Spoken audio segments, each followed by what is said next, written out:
You got your start in a group. Well, one group you started with was the Renaissance. Yeah. With Drake. What was young Aubrey like at that point? Young Aubrey, I mean, just always been talented. Always been talented. He was on Degrassi at that time, and I remember we just started this collective, and he was definitely all over the place. He was in acting, he was popular, he was a hometown hero celebrity, but he had this natural ability of lyric, and he could rap. The kid, he could just rap. And I remember him and another guy named Voice Alexander, who was an amazing singer, and then D10, who was on keys.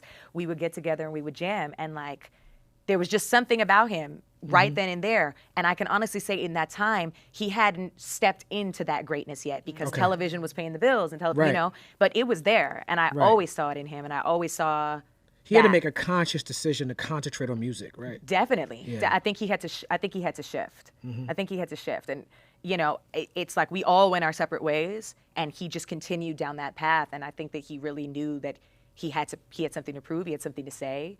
And it's a really proud feeling to know somebody for that long and to see them recognize their greatness and then become one of the greats. Like it's like, yeah, because it could have gone any other way. Right. Like it could have just been like, oh, I'm caught up in being a hometown celebrity on television. This is paying my bills. I got this. I'll never forget. Or it could have been the first couple of mixtapes, first couple of albums, and then he stopped. And then he stopped. Yeah. You know, or no one recognized. Right. And you know, Lil Wayne never made that call or whatever. But you know, I think that he's always been talented and multifaceted and multi-talented. So he was going to end up doing something great anyways. Right. I'm just really happy that it became music because it was always there. Did you see him on Saturday Night Live doing his version of a black guy from Toronto? Yeah, more times, yo. I definitely saw it, yo. More times. More times. He was doing a great representation of my people still. You know, obviously, he's a 6 man, so, you know, he knows how to do the talk them.